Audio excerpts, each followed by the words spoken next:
Verso de número 21.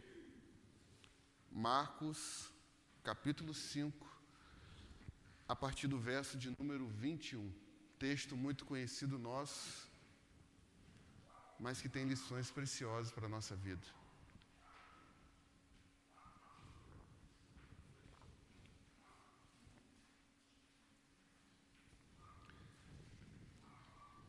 Marcos, capítulo 5, a partir do verso de número 21. Quem achou, diga amém. Amém. Diz assim a palavra do Senhor.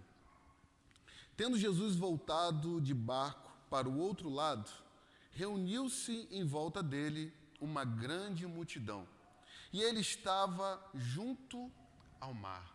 Note comigo agora o verso de número 24. Jesus foi com ele. Uma grande multidão seguia Jesus, apertando-o de todos os lados. Estava ali certa mulher que havia 12 anos, via sofrendo de hemorragia. Ela havia padecido muito nas mãos de vários médicos e gastado tudo o que tinha, sem, contudo, melhorar de saúde. Pelo contrário, piorava cada vez mais. Tendo ouvido falar da fama de Jesus, a mulher chegou por trás, no meio da multidão, e tocou na capa dele, porque dizia: se eu apenas tocar na roupa dele, ficarei curada. E logo a hemorragia estancou, e ela sentiu no corpo que estava curada daquele mal. Jesus, reconhecendo imediatamente que dele havia saído o poder, virando-se no meio da multidão, perguntou: quem tocou na minha roupa? E os discípulos responderam: o Senhor está vendo que a multidão o aperta e ainda pergunta quem me tocou? Ele, porém, olhava ao redor para ver quem tinha feito aquilo. Então, ciente do que lhe havia acontecido, veio, ou seja, a mulher, prostrou-se diante de Jesus e declarou-lhe toda a verdade. Então Jesus lhe disse: filha, a sua fé salvou você. Vá em paz e fique livre desse mal. Amém? Não feche a sua Bíblia, vamos falar com o Senhor. Deus, nós te agradecemos pela tua palavra.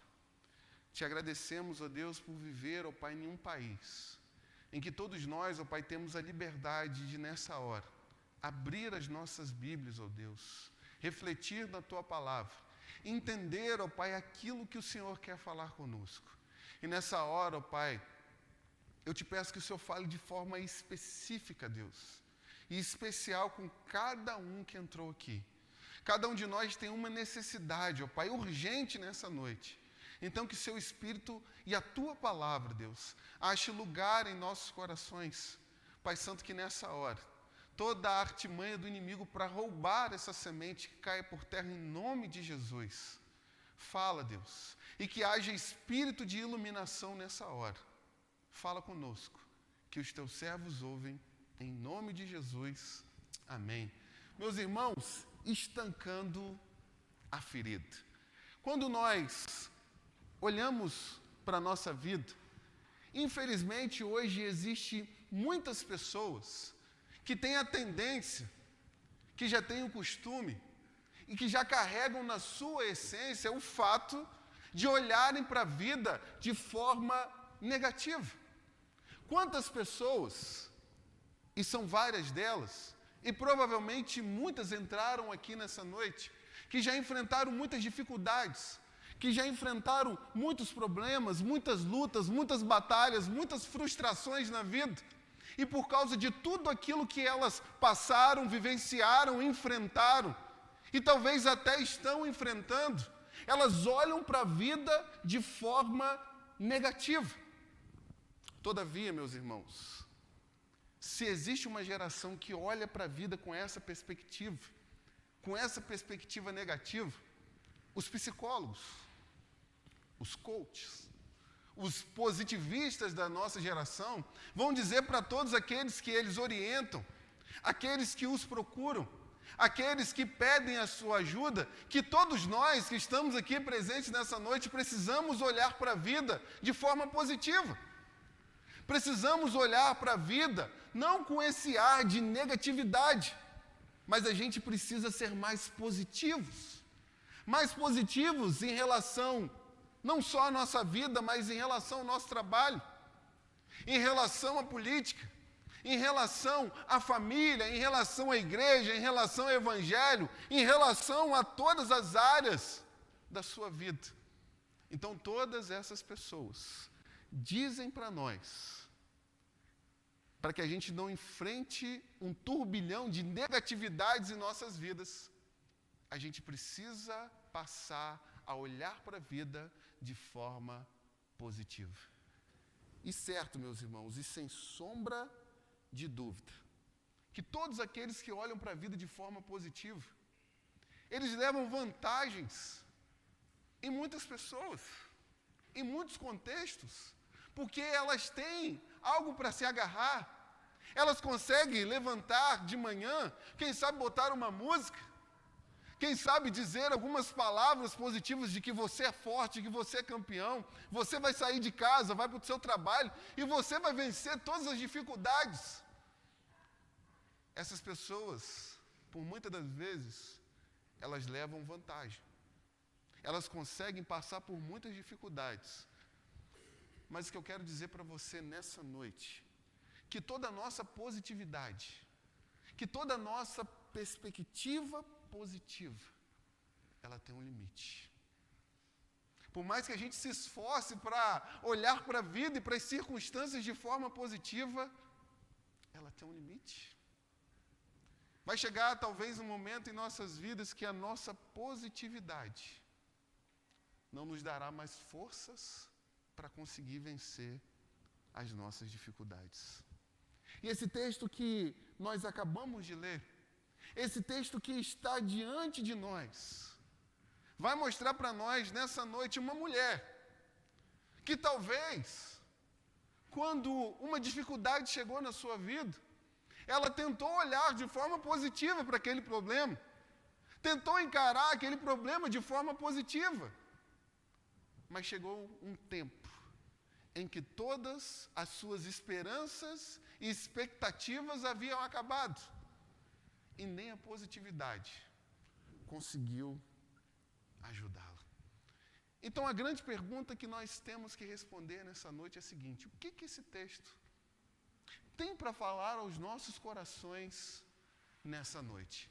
Meus irmãos, você com a sua Bíblia aberta, se a gente pudesse fazer uma recapitulação daquilo que nós temos visto nesse capítulo 5 do Evangelho de Marcos, quando a gente volta um pouco, a gente vai observar que depois de um longo dia de ensino, de parábolas, em que Jesus falou de fé através de parábolas, ele dá uma ordem específica para os seus discípulos. E essa ordem era o seguinte: passamos para o outro lado.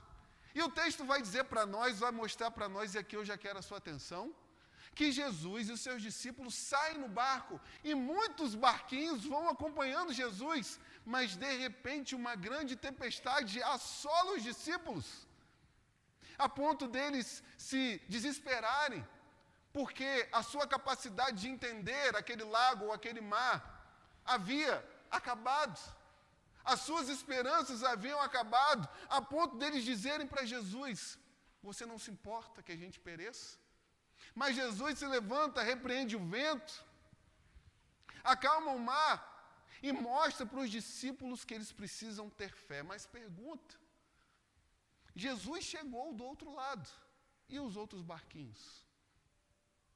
Eles não chegaram, porque muitas das vezes, na caminhada cristã, quando as tempestades chegam, muitos chegam do outro lado, mas muitos voltam para onde começaram, porque não tiveram fé suficiente.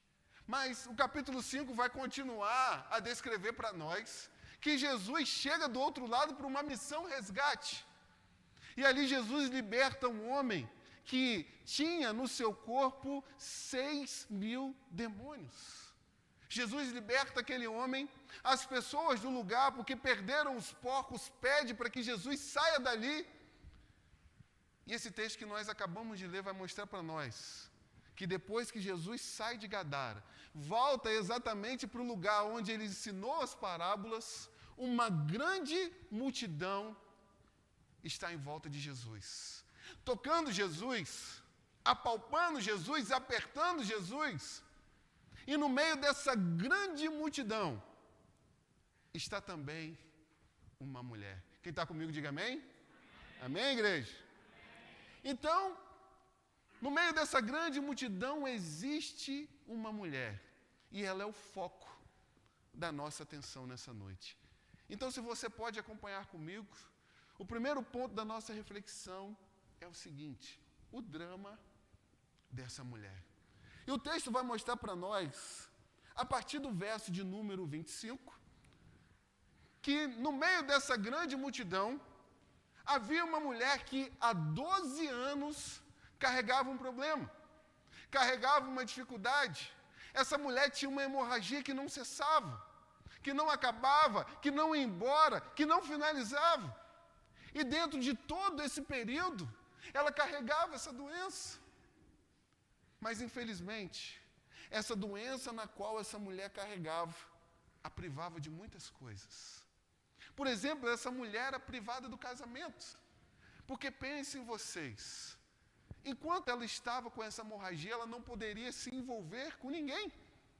Ela não poderia estar com ninguém. Ou essa mulher não casou, ou essa mulher teve que enfrentar o divórcio.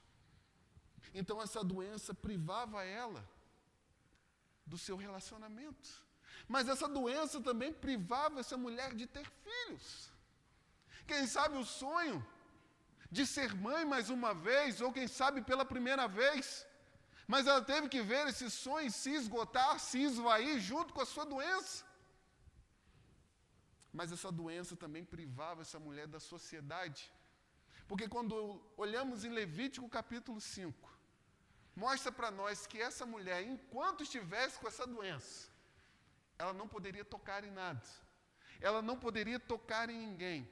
Ela não poderia se aproximar de ninguém. Mas essa doença, tão difícil e tão privativa, privava essa mulher também do culto a Deus. Ela não poderia ir mais na sinagoga. Ela não poderia mais se reunir em assembleia solene. Ela não poderia mais, quem sabe, entregar as suas ofertas. Ela não poderia mais cantar os salmos de Israel, porque ela carregava essa doença há 12 anos. Mas esse texto também mostra para nós, em segundo lugar, que essa mulher enferma, ela não só estava doente, mas ela também estava morrendo. Observe comigo o verso de número 26, que diz assim para nós: ela havia padecido muito nas mãos de vários médicos e gastado tudo o que tinha, sem contudo melhorar de sua saúde. Pelo contrário, diz o que o texto? Piorava ainda mais. A cada dia que passava, ela morria. A cada ano que ia embora, a sua vida ia junto com ela. Essa mulher, meus irmãos, estava morrendo emocionalmente. Imagine para você uma pessoa privada de todas essas coisas, de todos os seus sonhos, de tudo aquilo que ela carregava no seu coração, ter que ver tudo se esgotar, tudo acabar e não poder fazer nada. Mas essa mulher também estava morrendo espiritualmente. Pense comigo quantos porquês. Por que isso aconteceu na minha vida? Por que Deus permitiu que isso acontecesse logo comigo? O que eu fiz de errado para que essa enfermidade chegasse, se instalasse e não fosse embora? O que eu fiz para merecer essa doença? Talvez essa mulher carregasse muitos porquês. E esses porquês não tinham respostas. Mas esse texto também mostra para nós que essa mulher enferma, ela sofria na mão de quem deveria curá-la. Se você notar comigo o verso de número 26, o verso vai dizer para nós que ela havia padecido muito. O texto ainda destaca, havia padecido muito nas mãos de vários médicos. Ou seja, aqueles que deveriam curá-la, ajudá-la, eram aqueles que não conseguiam trazer respostas para a vida dela. Muitas das vezes, meus irmãos, a gente confia em tantas coisas, coisas que a gente acha que pode nos ajudar, coisas que acham que pode nos tirar de determinadas situações. E, infelizmente, talvez, você entrou aqui nessa noite como essa mulher, parecido com essa mulher. Talvez você tenha enfrentado sofrimentos na sua vida, e aquilo que você colocou a sua esperança para que pudesse te ajudar, quem sabe olhar para a vida de forma positiva, ou quem sabe trazer um alento para o seu coração em meio à dificuldade, não tenha adiantado de nada. Talvez para curar a ferida da sua alma, você confiou no seu trabalho. Talvez para curar a ferida da sua alma, você confiou nos seus amigos. Talvez para curar essa ferida, você confiou na igreja, na sua família. Mas a dor e o sofrimento continuam aí. A ferida continua aí. Aquilo que dói, aquilo que machuca, continua aí. Mas em quarto lugar, meus irmãos, ainda sobre o sofrimento dessa mulher, mostra para nós que essa mulher tinha suas forças sendo drenadas. Imagina você que ter que lidar todo dia com a mesma dificuldade, todo dia com o mesmo problema. Por mais que você tente esquecer, por mais que você tente não lembrar, mas aquilo continua ali. Aquilo continua no mesmo lugar. Talvez aqui nessa igreja, talvez pessoas que você conheça, tenham muitos sangramentos e feridas abertas. Feridas que não foram fechadas.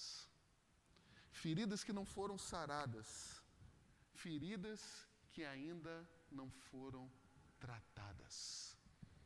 Infelizmente, meus irmãos, existem muitas feridas da culpa. Algo que você fez no passado, algo que você se arrepende amargamente, algo que você sabe que você fez e fez errado, mas você não tratou isso, você não venceu isso, você não encarou isso, e por mais que você tente esquecer, a sua consciência te lembra todos os dias, trazendo o peso da culpa. Talvez existem feridas abertas no seu relacionamento com seus filhos, no tratamento com seus filhos. Talvez existem feridas abertas entre o tratamento do marido com a esposa, do relacionamento da esposa com o marido. Feridas que não foram resolvidas, que não foram solucionadas. Talvez essas feridas que têm drenado as suas forças estão aí. E por mais que você coloque uma maquiagem, por mais que você coloque uma roupa bonita, por mais que você tenha uma postura de respeito, por mais que você se apresente de uma forma respeitável, tentando esconder essa ferida, ela continua aí. E continua a doer. Mas, meus irmãos, o que essa mulher fez para poder sair dessa situação? O que essa mulher, que atitudes essa mulher tomou para que a sua vida fosse mudada, transformada, para que ela tivesse esperança uma vez mais? E no segundo ponto da nossa reflexão nessa noite, eu quero destacar que essa mulher tomou uma decisão transformadora na sua vida. Olhe comigo o verso de número 29, por favor. Esse verso diz assim: e logo a hemorragia estancou, e ela sentiu no corpo que estava curada daquele mal. De tanto sofrimento, de tanta dor, de tanta dificuldade, ela resolveu mudar de vida. Ela resolveu sair daquela situação. Mas para que o seu problema fosse resolvido, a sua doença fosse sarada, a sua ferida fosse estancada, ela precisou tomar uma decisão arriscada na sua vida. E essa primeira decisão que ela tomou tinha um risco, porque ela poderia ser descoberta, irmãos. Imagina no meio de uma grande multidão. Ela sabe que ela era impura. Ela sabe que não poderia tocar em ninguém e ninguém tocar nela. Se alguém descobrisse que ela estava ali, ela seria morta. Porque ela estava constrangindo as pessoas, tornando todas aquelas pessoas impuras. Mas aquela mulher corria o risco de ser pisoteada. Porque ela tomou uma decisão. Se eu apenas tocar aonde, meus irmãos? No ombro de Jesus? Se eu apenas tocar na cabeça de Jesus? Se eu apenas segurar na mão de Jesus? Se eu apenas abraçar Jesus? Ela disse isso. Se eu apenas tocar na orla da sua veste, eu serei curada. Agora, pare para pensar comigo. Se uma grande multidão estava apertando Jesus, como essa mulher conseguiria chegar até Jesus? E a única forma dessa mulher, doente, esvaída, cansada, chegar até Jesus era se arrastando, era se humilhando, era se dobrando, era se inclinando, correndo o risco de ser pisoteada, mas ela tinha colocado no seu coração a decisão de tocar nas orlas das vestes de Jesus. E a grande pergunta é a seguinte: até quando você vai aceitar viver da mesma forma? Até quando você vai achar bonito viver da forma que você tem vivido? Até quando você vai achar legal? Até quando você vai aceitar viver na mesma condição? Porque essa mulher tomou uma decisão de mudar. E todas as vezes, meus irmãos, que nós tomamos essa decisão, vai custar alguma coisa da gente. Vai requerer alguma coisa de nós. Deixa eu ilustrar isso para vocês. Quando a gente vai para o texto de Gênesis, e se eu não me engano, no capítulo 31, existe um episódio muito, mas muito especial. Esse episódio mostra para nós Jacó. Depois de vários anos voltando da casa do pai das suas esposas, ele que havia saído fugido de casa porque havia enganado o seu irmão, ele volta para casa, mas ele sabe que quando ele voltar para casa, ele vai ter que dar de cara com quem? Com seu irmão Esaú. Então ele fica sabendo, através dos seus funcionários, que Esaú está vindo de encontro a ele. E ele começa a fazer alguns artifícios para agradar Esaú, para que Esaú volte o coração para ele. E numa madrugada, aquele homem começa a lutar com um ser diferente. E aquela luta vara a madrugada. E aquela luta intensa, e o homem pega e toca em Jacó, no qual desloca a sua coxa. E Jacó ali, sofrendo, mas insistindo, mas querendo mudança, querendo transformação. Aquele anjo vira para ele e pergunta: qual é o seu nome? Quem você é? Como você é reconhecido? Até hoje, como as pessoas conhecem você? Como as pessoas te identificam? E ele vai responder: Jacó, o enganador, o trapaceiro, aquele que tenta tirar proveito das pessoas. Mas o anjo diz para ele: agora você não é mais Jacó, você vai ser Israel. Israel. Aquele que passou, aquele que era enganador, passou a ser príncipe de Deus. E quando ele se encontra com seu irmão, ele não encontra mais, ou o irmão não encontra mais o enganador, mas o irmão encontra agora uma pessoa completamente diferente. Eu não sei o que você precisa fazer na sua vida. Eu não sei o que você precisa encarar. Mas você precisa decidir hoje não viver da mesma forma que você está vivendo. Não viver da mesma maneira que você tem vivido.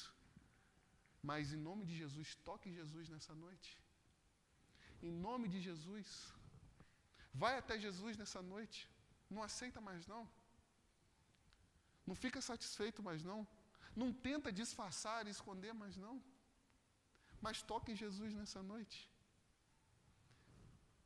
Mas o terceiro ponto e último ponto da nossa reflexão nessa noite, a restauração dessa mulher. Por quê? Por que essa mulher foi restaurada? Por que entre toda aquela multidão que queria milagres, eles não queriam ouvir Jesus, eles queriam milagres. Por que diante de toda aquela multidão que queria milagres, só aquela mulher recebeu aquilo que ela precisava? E a primeira coisa que nós enxergamos é que aquela mulher parou de confiar na positividade, mas começou a confiar em Jesus. Talvez ela confiasse nos médicos judeus. Talvez ela confiasse nos curandeiros da época. Mas o texto vai dizer para nós que ela ouviu falar de Jesus. E depositou toda a sua confiança em Jesus. Pergunta para você nessa noite. Quem que você tem confiado? Em quem você tem colocado a sua confiança para resolver os seus problemas? Na positividade? Olhar para a vida de uma forma positiva? Vai chegar um tempo que só Jesus vai ser a solução dos seus problemas. Mas essa mulher, meus irmãos, ela foi restaurada, porque diferente daquela multidão, ela não apalpou Jesus, mas ela tocou em Jesus. Existe uma coisa muito diferente em você apalpar Jesus e você tocar em Jesus. Você já parou para se perguntar, por que muitas pessoas vêm no culto e recebem de Deus, e outras pessoas vão para casa da mesma forma que entraram? É porque muitas pessoas tão somente apalpam Jesus, e outras pessoas saem de casa para tocar em Jesus. Outras pessoas saem de casa para que esse culto não seja mais um culto comum, mais um momento comum, mais uma oportunidade comum, mais uma oportunidade de mudar a sua vida. Quantas pessoas têm levado a vida cristã de forma religiosa? Vai à igreja para agradar um, agradar outro, a família, mas não vai para ter um encontro com Jesus. Existe uma coisa muito diferente entre apalpar Jesus e tocar em Jesus. Foi isso que fez diferença na vida dessa mulher. Ela tocou em Jesus. Mas a terceira lição que a gente aprende na restauração da vida dessa mulher é que ela não se preocupou com a multidão. Imagina se ela se preocupasse, olha, e se alguém me descobre? E se alguém fica sabendo? E se alguém me vê aqui? Se algum conhecido me vê aqui? Quantas vezes você está adorando na igreja e fica preocupado com o irmão que está do lado? O que fulano de tal vai pensar de mim se eu levantar a mão? O que fulano de tal vai pensar de mim se eu chorar? O que fulano de tal vai pensar de mim se eu adorar a Deus com todo o meu coração? Enquanto você está preocupado com a multidão, Jesus está passando. E você perdendo a oportunidade de tocar em Jesus. Perdendo a oportunidade de tocar em Jesus. Mas essa mulher, meus irmãos, em último lugar, vamos ficar de pé, por favor?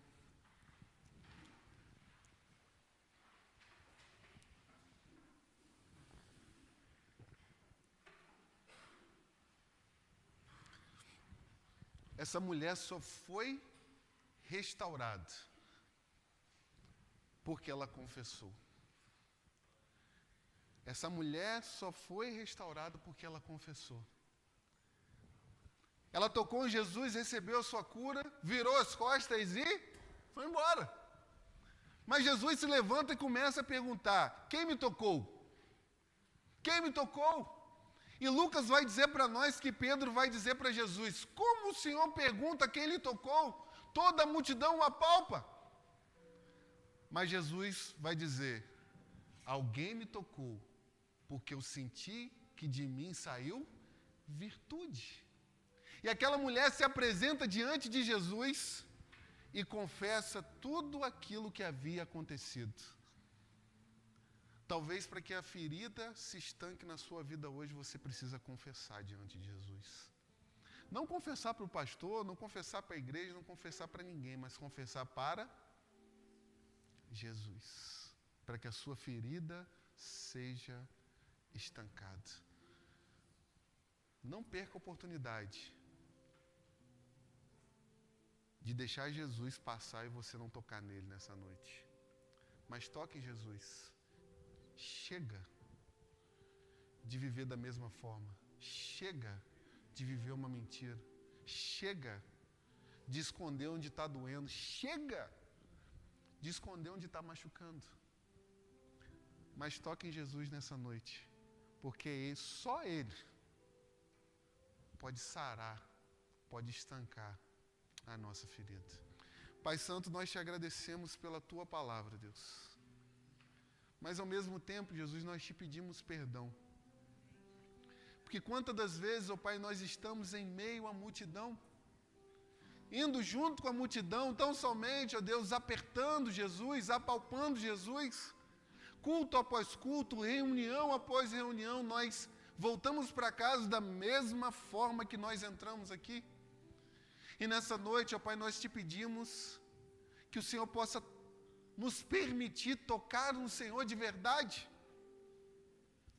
para que o Senhor possa sarar as nossas feridas, para que o Senhor possa nos restaurar, para que o Senhor possa nos fortalecer, para que tudo aquilo que nós talvez carregamos há tempo, Senhor, que ainda não foi tratado, que ainda não foi curado, que ainda não foi resolvido, seja tratado hoje, curado hoje, resolvido hoje. Ô Jesus, nos livre de viver, ó Pai, uma vida de mentiras. Nos livre, ó Deus, de viver uma maquiagem. Mas nos ajuda a viver em verdade diante do Senhor. Enche a Tua igreja do Teu Espírito, Jesus. Enche a Tua igreja de vida. Enche a Tua igreja de poder, ó Deus. E nos faz viver novos dias, novos tempos. Para que de fato, Deus, a nossa vida faça diferença. Muito obrigado pela Tua palavra, Deus. É o que nós te agradecemos. Em nome de Jesus. Amém.